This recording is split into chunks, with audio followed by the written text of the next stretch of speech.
नमस्कार। आज आपण ब्रह्मनाळ गावामध्ये आलेलो आहोत। हम अपना अधिकार मांगते नहीं किसी से भीक मागते, अशीच अवस्था या गावची आहे। पण लोकांनी आंदोलन करायचं असतं आपल्या हक्कासाठी, अधिकारासाठी, पण जे मिळायला हवं होतं आणि जे घरात येऊन द्यायला पाहिजे होतं त्यासाठी जर आंदोलन करण्याची वेळ आली तर किती मोठी शोकांतिका आहे। अशीच वेळ या गावावरती आले, इथल्या नेते मंडळीवरती आले। माझ्या समोर आहेत, ते आपला परिचय करून देतील। पण किती दुर्दैव आहे, आंदोलन कशासाठी केलं पाहिजे, पण आंदोलन कशासाठी नाही केलं पाहिजे, त्यापेक्षा आंदोलन का केलं पाहिजे, हे बरेच आंदोलनाचे प्रकार आहेत। जे शासनाने द्यायला पाहिजे ते पाईपलाईन मध्ये अडकलंय आणि ते खरोखर वंचित घटकापर्यंत पोहोचत नाही। त्यासाठी आंदोलन करण्यासाठी दुर्दैवानं या ब्रह्मनाळकरांना भाग पाडलं गेलं। फार मोठी शोकांती या मतदारसंघाची। खरोखरच यांचे जे आता आपण सगळे व्हिडिओ ऐकलो किंवा जे काही त्यांनी सांगितलं, या हृदयातून त्या हृदय घालण्यासारखं होतं। आणि खरोखरच ही भावना तीक्ष्ण आहे आणि जे आहे ते सत्य आहे। हे ग्राउंड रियालिटी, हे वास्तव आहे 285 कडेगाव पलूस मतदारसंघाचं। आपल्या समोर आहे, त्यांनी आपला परिचय करून द्यावा। राजू पाटील, ब्रह्मनाळ। मी महाराष्ट्र राज्य ऊस वाहतूकदार संघटनेचा संस्थापक अध्यक्ष, महाराष्ट्र मानवाधिकारी संरक्षण समितीचा पश्चिम महाराष्ट्राचा अध्यक्ष। ज्यावेळी ब्रह्मनाळ गाव मी जन्म घेतलेला गाव असल्यामुळे मी महाराष्ट्रातील सगळ्या ठिकाणचे आंदोलन करत असतो नेहमी। गेले 3 वर्षे मी एक आंदोलक म्हणूनच जगापुढे आलेला आहे। कारण गोरगरिबावर अन्याय झाल्यानंतर मी प्रत्यक्ष उभा राहून ते आंदोलन करूनच न्याय घेत असतो। असे आजपर्यंत गेले 3 वर्षे माझं या परिसरामध्ये नाव झालेलं आहे। परंतु ज्या गावामध्ये मी जन्म घेतला, ज्या गावामध्ये मी वावरतो, त्या गावावर एवढा मोठा अन्याय झाला तरीही ग्रामपंचायत आमची जोपर्यंत सगळ्या आमच्या गावकऱ्यांची दिशाभूल करत होती की तुमचे सगळे पंचनामे झालेले आहेत, पंचनामे या महिन्यात तुमचे पैसे येतील, पुढल्या महिन्यात येतील, त्याच्या महिन्यात येतील। परंतु जे 2019ला महापूर झाला आणि 2019च्या महापुरामध्ये जे काय खलबते घडले ते ह्या जगापुढे सांगणं देखील मला लाज वाटते। कारण प्रत्येक एवढा मोठा अनर्थ या गावावरती आला, अरिष्ट आलं, एवढा मोठा महाभयानक पूर आला, तरी देखील शासन काही मंडळींच्या आमच्या मिळकती नाहीत, पंचनामे नाहीत, असे वेगवेगळे मुद्दे समोर यायला लागले। मी पहिल्यांदा याचा विचार करत 2 वर्षापूर्वी की ब्रह्मनाळकरांना मी एकत्र करण्यासाठी व्हॉट्सअप ग्रुपवर मी माहिती टाकली की बाबा जे अनुदानापासून वंचित आहात तुम्ही सगळ्यांनी एक आपण अर्ज करू। मी ते सगळे अर्ज घेऊन ते गटोडे बांधून मुंबईला मंत्रालयामध्ये गेलो। पुनर्वसन मंत्र्यांच्यापर्यंत ते पोच केलं। पुनर्वसन मंत्र्यांनी ताबडतोब की कलेक्टर साहेबांना सांगितले की या ब्रह्मनाळची काही चौकशी करा आणि गोरगरिबांना जे राहिलेले अनुदान देऊन टाका। त्यावेळी योगायोगानं मंत्रालयामध्ये जे महापुराच्या पिरियडमध्ये कलेक्टर साहेब होते, चौधरी साहेब समोर होते। पाटील साहेबांनी, मंत्री महोदय पाटील साहेबांनी त्यांना बोलवून घेतलं, ब्रह्मनाळची काय अवस्था आहे ती। तर त्यावेळी सरळ सांगितले चौधरी साहेबांनी, आम्ही आणि त्यावेळेचे पालकमंत्र्यांनी 100% 4 गावासाठी अनुदान आम्ही डिक्लेअर केलेलं होतं आणि आजपर्यंत या अनुदानाचं एवढं काय झालं हे मला आता काही माहीत नाही। ठीक आहे, 100% डिक्लेअर केलं होतं। त्यामध्ये ब्रह्मनाळ, सुकवाडी, चोपडवाडी आणि भिलवडी या 4 गावामध्ये 3 गावामध्ये चांगल्या पद्धतीने वाटप झाले, चांगल्या, पूर्ण नाही। आणि ब्रह्मनाळमध्ये अगदी तुटपुंजे, तेही या राजकारणाचे खलबते घडवून ज्या गोरगरिबांना, ज्याच्या घरावरती होडी फिरली, ज्या गोरगरिबांचे सगळे संसार उद्ध्वस्त झाले, जनावरं गेली, आमच्या गावाचा एवढा मोठा अरिष्ट घडले, 17 लोक जन्मय झाले, देशोधडीला गाव लागलं, तरी ह्या मंडळींनी 100% शासनाचं अनुदान येणारं द्यायचं त्यांना न घडवता पंचनाम्यामध्ये फेरफार केले। त्यावेळेचे पंचनामे आमच्याच गावाच्या बाहेर सेवेवरती काही मंडळींनी पेटवून ठेवले, परंतु पंचनामा पंचायत समितीमध्ये नाहीत। आता ते पंचनामे आम्ही मागू म्हटल्यानंतर एकदा सोडून 3 वेळा पण आम्ही मागणी केली, त्याचे वेगवेगळे उत्तर आले। हे उत्तरं येत असताना आम्ही ज्यावेळी जिल्ह्याचे पालकत्व म्हणून कलेक्टर असतात त्या कलेक्टर साहेबांच्या आम्ही कलेक्टर ऑफिसवर आंदोलन काढायची व्यवस्था केली। आंदोलन केल्यानंतर ब्रह्मनाळचे राजू पाटील असो किंवा आमचे अनिल लोटे असो आणि आमचे बरेचसे माझे कार्यकर्ते सगळे आम्ही विश्वासानं सगळ्या गावकऱ्यांनी 600 कुटुंब आमच्यावर विश्वास ठेवून आमच्याबरोबर आंदोलनाला आले। कलेक्टर साहेबांच्या ऑफिसवर आंदोलन घेतलं। तत्कालीन ज्योती पाटील मॅडम निवेदन स्वीकारल्या। बाकीची सगळी पूर्तता आम्ही त्यांना मागणी केली ती 10 दिवसाची, परंतु 10 दिवसामध्ये त्यांच्याकडे माहिती उपलब्ध झाली नाही। परत आम्ही वेळोवेळी तिथपर्यंत पोहोचलो। शेवटी त्यांनी काय म्हटले की हे तुमचा अनुदानाचा विषय जो होता जिल्हा परिषदचे DRD विभागाकडे तुमचा अनुदानाचा विषय होता, त्यावेळी DRD विभागाकडे गेलो। DRD विभागाची हुमरे झिजवले, तिथून सगळी पूर्ण माहिती घेतली। त्यांच्याकडेही पूर्ण माहिती नव्हती। त्यांनी सांगितलं की हा सगळा पंचायत समितीमधून पंचनामे झाले होते आणि तिथून माहिती आलेली इथपर्यंत आलेली आहे। परंतु काही एक म्हणी की पूर्वी म्हणायचे कुणाचे ओझे कुणाच्या खांद्यावरती, तसं आम्ही सगळं उकरून काढल्यानंतर कुणाचं अनुदान कोण लाटतो आणि कुणाचे अनुदान कुणाच्या खात्यावर जातं अशा पद्धतीचा विषय झाला। आणि ज्यावेळी हे सगळं माहिती आम्ही समोर कागदोपत्री घेतले त्यावेळी आमचे गावकरी बंधू आम्ही सर्व एकत्र येऊन ग्रामपंचायतीमध्ये आम्ही ग्रामसभेला हजर राहिलो आणि ग्रामसभेमध्ये सर्व आम्ही आंदोलक एकत्र येऊन आम्ही सरपंच साहेबांना, डेप्युटी सरपंच साहेबांना, बाकीच्यांना आम्ही एक मागणी केली की जोपर्यंत आमच्या ब्रह्मनाळमध्ये 95-100चे अनुदान ज्या राहिलेल्या 600 कुटुंबांना मिळत नाही तोपर्यंत आम्ही आमच्या ब्रह्मनाळमध्ये कोणताही नेता येऊ देणार नाही आणि तसा तुम्ही आम्हाला लेखी स्वरूपामध्ये तुमचे पत्र हवे आणि तो ठराव त्यावेळी आम्ही करून घेतला। त्या ठरावाच्या माध्यमातून त्यांच्या सगळ्या पोची घेऊन आम्ही प्रत्येक गावाच्या गेटवरती आमच्या ब्रह्मनाळच्या प्रत्येक म्हणजे प्रवेश करणाऱ्या गेटवरती त्या रस्त्याला 3 ठिकाणी आम्ही बोर्ड लावलं की नेत्यांच्यासाठी गावबंदी। परंतु त्यामध्ये एक असा मुद्दा होता की जो नेता आमच्या आंदोलकाचे अश्रू पुसल त्याला आम्ही स्वागत करून आत घेऊ, म्हणजे बोर्ड वाचल्यानंतर पुढच्याचं हृदय भरून येत होतं की बाबा की या लोकांची मागणी अजून काय आंदोलन केले, गावबंदी केली, परंतु कोण मदत करेल कोण अश्रू पुसल त्याला आम्ही स्वागत करून आत घेतो असं बोर्ड आम्ही गेले 2 महिने ठेवले। त्या 2 महिन्यामध्ये कोणीही सगळ्यात महत्त्वाचा विचार करत असताना देखील बाहेरच्या गावचे लोक, मीडिया आता सध्या जिवंत आहे, बातमीवाले जिवंत आहेत, व्हॉट्सअप माध्यमातून बाहेर जशी जशी बातमी जाईल तसे तसे पार अगदी मुंबई मंत्रालयांच्यापासून मला फोन यायला चालू झाले, आमच्या अनिल लोटेंना फोन यायला चालू झाले, एवढा मोठा अन्याय झाला आणि तुम्ही गावबंदी केली, अजून तुमचे आमदार साहेब काय बोलले नाहीत का? तर आमदार साहेबांनी 1.5 महिने काही बोलले नाहीत। 1.5 महिन्यानंतर त्यांच्या मेहुण्यांनी बोलवून आम्हाला केलं। ठीक आहे, बोलवले तर आम्ही तिथं जाऊ। आम्ही गेल्यानंतर त्यांना वेळ नव्हता, ते गडबडीने जाणार होते, तरी आम्ही 5-7 लोक होतो।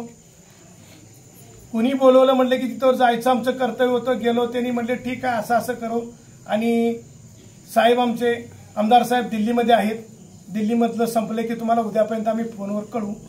ते फोनवर काय कळवले नाही आम्हाला, त्याची काही पुढची पूर्तता झाली नाही। परंतु तशाच पद्धतीनं आम्ही योगायोगानं बाबा देशमुखांच्याकडे आम्ही फोन केला, बाबा असं असं झालंय, गाव आम्ही अजून वंचित एवढं राहिलोय आणि तुमच्या कानावर काय आहे का आणि आम्ही आंदोलन असं केलंय।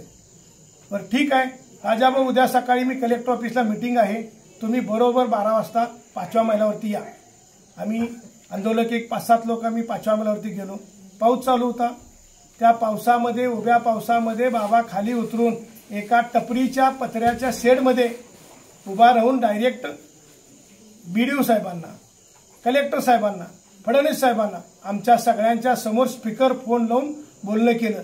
मला काही सांगू नका, अनुदानाची रक्कम किती शिल्लक आहे, कुठून आणायचं ते आम्ही बघू, परंतु ब्राह्मणासाठी अनुदान दिलं पाहिजे. बीडीओ साहेबांना एकच सांगितलं, मला पत्रव्यवहार तुमचा पूर्ण करून द्या. कारण ज्यावेळी शिव मॅडमने आम्हाला DRD विभागामध्ये की पंचायत समिती आणि तुमचे तहसीलदार ऑफिसचं ज्यावेळी पत्र येईल की बाबा 100% या लोकांना अनुदान देणं गरजेचं आहे आणि हे लोक अजून वंचित आहेत, एवढं पत्र घेऊन आपण पुढची प्रोसिजर करू. हे पत्र आम्ही घेण्यासाठी पंचायत समितीमध्ये काय घडा लागलं तर काही कल्पना नव्हती, परंतु आम्ही दररोज उठायचे, 6-7 लोक जायचं, पंचायत समितीमध्ये बसायचं. दररोज ग्रामपंचायतीचे आमचे क्लार्क, ग्रामसेवक सगळे दप्तर पोलीसमध्ये घेऊन जाऊन पंचायत समितीमध्ये त्यांची लिस्ट तयार करायची, दुसरी एक लिस्ट तयार करायची, एक लिस्ट चुकीची, दुसरी लिस्ट बरोबर, असे 3-3 वेळा लिस्ट काढून माफी मागितली शेवटी की आमची सगळं चुकीचं झालंय. त्यानंतर आम्ही त्यांना रिक्वेस्ट केलं, तुम्ही द्या याद्या, आम्ही त्यातून शॉर्टिंग करून देतो. तरीही त्यांचं तुम्ही कोण देणार, आम्ही आमच्या पद्धतीनं करणार. आत्ताही आम्ही सगळ्या याद्या त्यांच्या पद्धतीनं करून दिलेलं आहे. त्यामध्ये अजून किती त्यात अजून चढ उतार होतं माहीत नाही, परंतु आम्ही एकच आमच्या डोक्यात आहे, ब्राह्मणाकरांच्यासाठी ज्यावेळी मी आंदोलन केलोय त्या ब्राह्मणाकरांचा पूर्ण विश्वास होता म्हणून आम्ही आंदोलन केलो. काही आमदार साहेबांनी की परत बोलावणं केलं आम्हाला, तेही म्हणतात की बाबांनो तुमचं बरोबर आहे, तुमच्याकडे काय आहे साहेब, हे आहे आमच्याकडं कागदपत्र, प्रत्येक ऑफिसच्या आमच्याजवळ कागदपत्र आहेत, मग तुमच्याकडे GR कुठं आहे, तर 2020ला GR निघालेला GR आहे, तारीख वार सकट माहिती, तो शासनाने दिलेला आणि तो GR म्हणजे 8 गावासाठी 80 ते 100% अनुदान मिळावं असा त्या GR मध्ये उल्लेख आहे. तोही आम्ही काढून दाखवला. ते काढून दिल्यानंतर त्यांचे PA साहेबांनी सगळ्या फोटो काढून त्यांनी घेतला, परंतु त्यांच्याकडे GR नाही. ठीक आहे, आमदार साहेब म्हणतात 2005ला साहेब म्हणजे आमचे पतंगराव कदम म्हणजे आमचे देवच होते, आम्ही काय त्यांना नाव ठेवणारच नाही. पतंगराव साहेबांनी त्यावेळी तत्कालीन पालकमंत्री त्यावेळी होते, त्यांनी GR काढला होता, त्यामुळे सगळ्यांना अनुदान मिळाले असे आमचे आमदार साहेब सांगतात.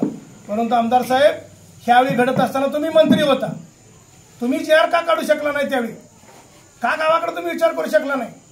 आणि मी आंदोलन करतो म्हणून जर ब्राह्मणामधील काही लोकांना जर रोषाच्या दृष्टीनं माझ्याकडे पाहत असतील कोण, तर गोरगरिबांना न्याय मिळवून देणार कोण, आणि गोरगरिबांना न्याय मिळवून देत असताना तुम्ही जर मी आंदोलन केलो किंवा माहिती गोळा केली, बाकीचं काय केलं ते चुकीचं ठरवणार तुम्ही कोण.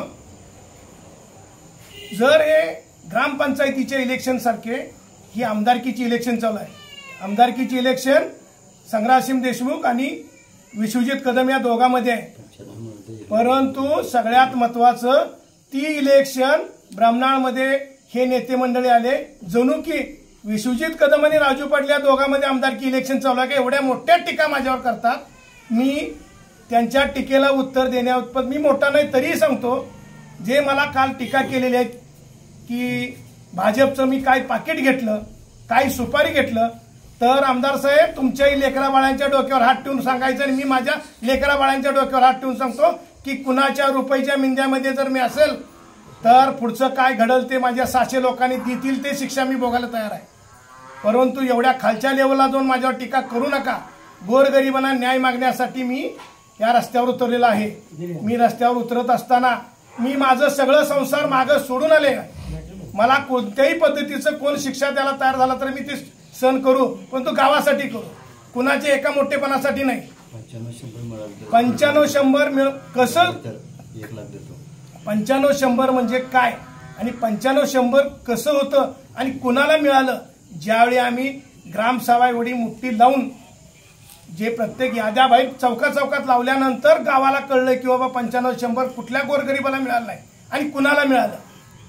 ज्या याद्या लावूपर्यंत फार मोठा महाभारत त्या गावामध्ये घडलं, तरी आम्ही ते लावल्याशिवाय सुट्टी दिली नाही, लावून घेतलं. त्यावेळी गावाच्या डोक्यात आलं की किती स्वच्छ गावामध्ये राजकारण आहे आणि गोरगरिबांना किती न्याय मिळतो. आमदार साहेब तुम्ही तिकडे लक्ष देणं गरजेचं होतं, परंतु मी एक आंदोलन करून बाबा न्याय मागतोय गोरगरिबासाठी, त्याच्यावर टीका करण्याइतपत तुम्ही एवढ्या खालच्या लेवलला जायला नको होतं. परंतु तुम्ही गेला तेही माझ्या गावामध्ये येऊन. असो, काही लोकांनी माझ्या दारामध्ये फटाकड्याच्या माळा लावल्या. ठीक आहे, आम्ही गोरगरीब, आम्ही वंचित आहोत, आमच्याकडे एक रुपया नाही आहे, दिवाळी आम्ही साजरी करू शकलो नव्हतो. परंतु दिवाळी झाल्या झाल्या माझ्या दारामध्ये जी फटाकड्याची माळ लावली, मला एखादी परमेश्वराने त्याला बुद्धी टिकली असेल की बाबा याच्या घरामध्ये पैसे नाही आहेत, ही दिवाळी साजरी करू शकला नाही, त्याच्या दारामध्ये फटाकडे लावले, माझे काल दिवाळी कालच साजरी झाली. एक डोक्यात ठेवा, हे ब्रह्मनाळ काय आहे हे 95ला एकदा दाखवून दिलेलं होतं. तसं 2024ला पण ह्याच राजू पाटलानं जे आंदोलन केलेलं आहे, राजू पाटलावर एवढ्या मोठ्या टीका करता, राजू पाटलांच्यावर दहशत आणायची व्यवस्था करता, परंतु राजू पाटील कशालाही भीक घालणार नाही. किती काय काय झाले गावापुढे मी सगळं मांडत असतो. त्यावेळी माझे गावकरी माझ्या पाठीशी खंबीर आहेत. त्यामुळे मी कुणाच्याही दबावाला बळी पडणार नाही आणि कुणाच्या तर आरती केला कधीही बळी पडणार नाही. माझे गोरगरीब वंचित असलेले माझे महापुरातील लोक 200-200 रुपये सगळे दिले नाहीत. काही लोकांनी मदत केली आम्हाला, कारण दररोज एका ऑफिसला जावं लागतं, दररोज टायपिंग करावं लागतं, दररोज झेरॉक्स काढावं लागतं, दररोज जे वेगवेगळे टप्पे असतात त्यात ज्या आमच्या गावकऱ्यांनी आम्हाला मदत केलेली आहे ती मदत घेऊन आम्ही पुढे चाललेलो आहोत. परंतु याला तुम्ही गालबोट लावू नका आणि आमच्या गोरगरिबाला अन्याय करू नका, आमच्या अन्नात विष कालवू नका. आमच्या गोरगरिबांना अनुदान मिळवून आम्ही देणारच. शेवटी आम्हाला कोर्टाची पायरी चढायला लागू दे, कारण 2019ला जो निकष लावला होता त्या निकष प्रमाणात आम्ही अनुदान घेणार. ज्याची खुली जागा मिळालेली आहे, जो विभक्त आहे त्याला मिळालेला आहे, कुणाची मिळकत नाही त्याला मिळालेलं आहे. परंतु ब्रह्मनाळ गावचा नागरिक म्हणून त्यावेळी दिला होता, तसं आताही आम्ही ब्रह्मनाळ गावचे नागरिक आहोत. जेवढे वंचित आहोत ते सगळे आम्ही घेणारच आणि हे मी ठामपणे निर्णय घेऊनच या आंदोलनामध्ये उतरलेलो आहे. परंतु एकच डोक्यात ठेवा, गावचे मंडळी असो बाहेरचे असो, सगळे गुन्ह्यागाविंदाने याच गावामध्ये नांदत असतो, याच गावामध्ये सगळं आपण एकमेकाची तोंड दररोज बघत असतो. राजकारणा ठिकाणी असतं, आंदोलना ठिकाणी असतं. एक दररोज कुणावरही प्रेशर आणू नका. आणत असताना विचार करा की बाबा जर माझ्या एका राजू पाटलावर जर कोण अन्याय करायला आला तर 600 लोक तुम्हाला त्याची जागा दाखवतील. आणि हे आम्ही 23 तारखेला दाखवून देतोय की ज्यावेळी तुम्हाला ब्रह्मनाळमधली लिस्ट काढचिला की बाबा ब्रह्मनाळ का बाजूला गेलं आणि कशासाठी गेलं आणि कोणत्या दबावाला ते बाबा हे करत होता. साधं या मतदारसंघामध्ये असली वाईट सवय लागलेली आहे. एक ग्रामपंचायत लढवायची झाली म्हटलं की एखादा सामान्य माणूस, प्रामाणिक माणूस त्या ग्रामपंचायतची इलेक्शन लढवू शकत नाही. एवढी वाईट सवय या मतदारसंघाला लागलेली आहे. हे नको आहे. जर आपल्याला प्रामाणिकपणे जर काय राजकारण करायचं असेल तर प्रामाणिकपणे करा. जो त्या लायकीचा आहे तो त्या लायकीच्या खुर्चीवर बसू दे, जो ज्या लायकीचा आहे त्याला त्याची जागा दाखवावं लागेल. हे सगळं प्रत्येकाने विचार करा आणि मगच पुढचं होईल. आम्ही सगळे आंदोलक दररोज सांगतात आम्हाला 95-100 5 वर्ष मिळाले नाही, आम्ही काय मेलो नाही. परंतु गावामधला जो भ्रष्टाचार आहे तो आम्ही सगळा उकरून काढलेला आहे. कोण केला, कसा केला, कशा पद्धतीने झालं हे सगळं गावापुढे माहीत झालेलं आहे. एवढंच म्हणतात की आम्ही विजय झालोय, की कुठं झालं होतं आणि याला पाठीशी कोण घालतं आणि कशासाठी घाला लागला हे डोक्यात ठेवा. गोरगरीब वंचित लोक आहोत. आमच्या बौद्ध समाज, मातंग समाज, आमचा चर्मकार समाज नदीपासून खचून 100 फुटावर, आमची पाटील वस्ती खचून 100 फुटावर, आमचे शिनगारे, येळावकर, काही गडदे, ज्या ठिकाणी बोट त्यांच्या घरावरून गेली परंतु त्या एकाही बातराचं नाव आलं नाही. किती मोठं दुर्दैव आहे.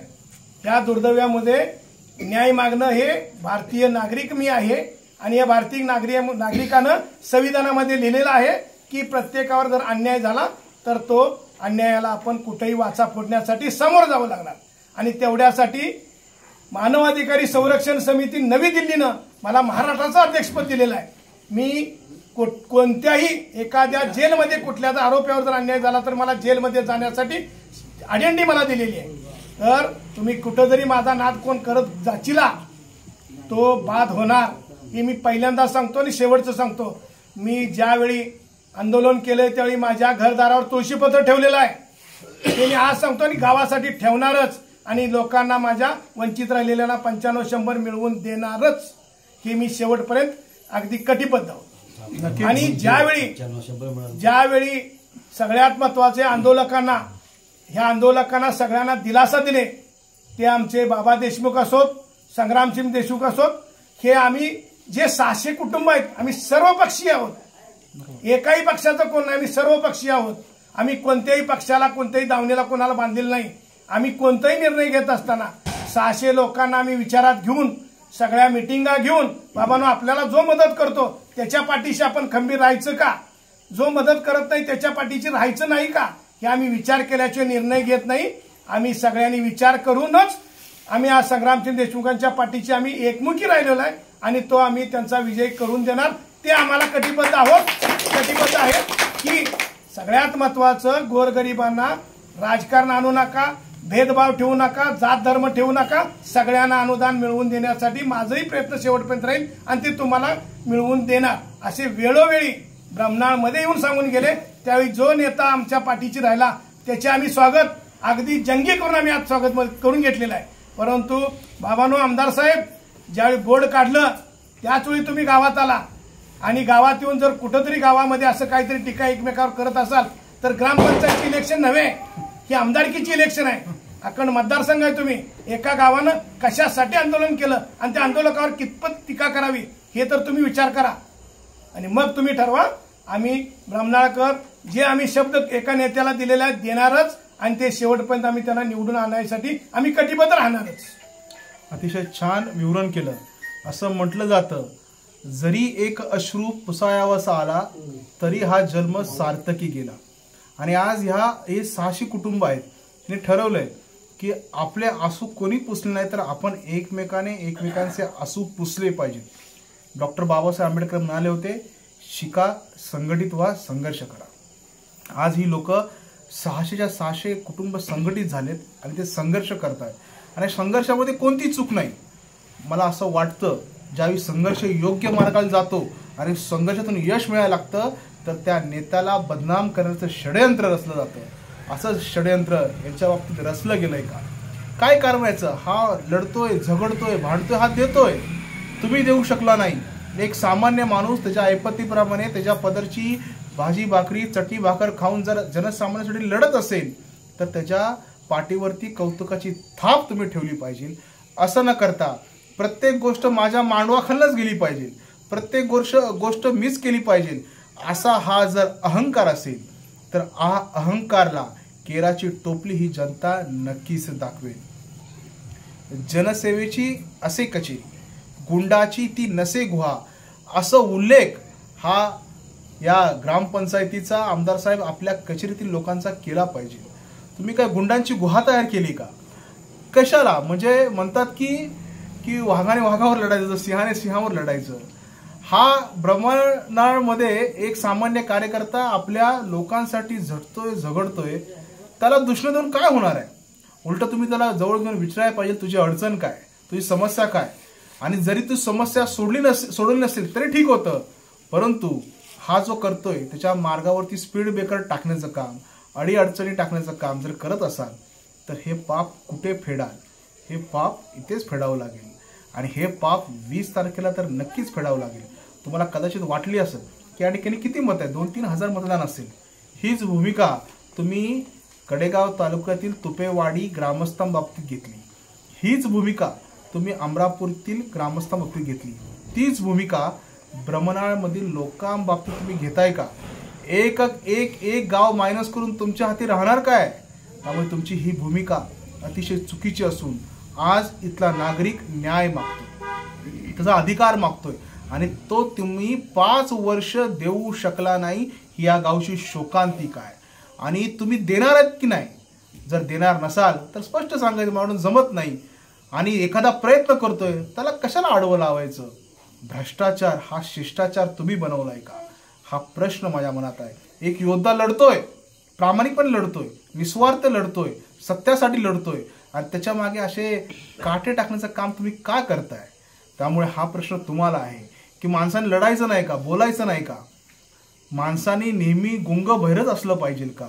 तुमच्याकडे नोकरीला असलं की लोकांना तुम्ही लाचार करता, पण जो स्वाभिमानी आहे, जो लाचार नाहीये, जो स्वतंत्र विचार बुद्धीचा आहे, स्वतंत्र मताचा आहे, त्याने जर आवाज उठवला तर तुमच्या पोटात का दुखावं? हे दुर्दैव आहे. आम्हाला वाटलं तुम्ही डॉक्टरेट आहात, तुम्ही सुशिक्षित आहात, पण असं खालच्या दर्जाचं राजकारण ही जनता कसं सहन करणार? जनता जाणते, जनता सुज्ञ आहे, जनतेला सगळं कळतंय, उघड्या डोळ्यांनी ही जनता पाहते. हे पाप तुम्हाला नक्की फेडावं लागेल. या लोकांचे अश्रू वेळीच पोचले नाहीत. हे अश्रू 20 तारखेला मतपेटीतून नक्कीच प्रदर्शित होणार. आमदार साहेब, तुम्हाला प्रश्न आहे की ह्यांचे अश्रू पुसू शकला नाही, निदान ह्यांचे अश्रू जो पुसतोय त्याच्या डोळ्यात अश्रू आणू नका, एवढीच तुम्हाला कळकळीची विनंती आहे. विश्वजित, तुमचं चाललंय काय? मतदारसंघ तुम्हाला म्हणजे झेपत नाही आणि आपण स्टार प्रचारक म्हणून काँग्रेसचे फिरत आहात, हेलिकॉप्टरवरून ती घिरट्या बांधत आहात. मला वाटतं तुमची दुटप्पी भूमिका कसली आहे की या मतदारसंघात तुम्ही काँग्रेसचं काम करायचं, सांगलीमध्ये जायचं, अपक्षाचा प्रचार करायचा आणि पुन्हा जतमध्ये जाऊन तुम्ही सांगलीमध्ये जतमध्ये जाऊन तुम्ही पुन्हा त्या ठिकाणी काँग्रेसचा प्रचार करायचा. म्हणजे मला वाटतं की एका चेहऱ्यामागे किती चेहरे दडलेत. चेहरा हा जनसेवाचा पाहिजे, जनसामान्याचा पाहिजे. कदाचित तुमचं नेतृत्व हे जनतेतून तयार झालं नाहीये, अशा संघर्षातून तयार झालं नाही, त्यामुळे तुम्हाला कदाचित संघर्षाची जाण नसेल.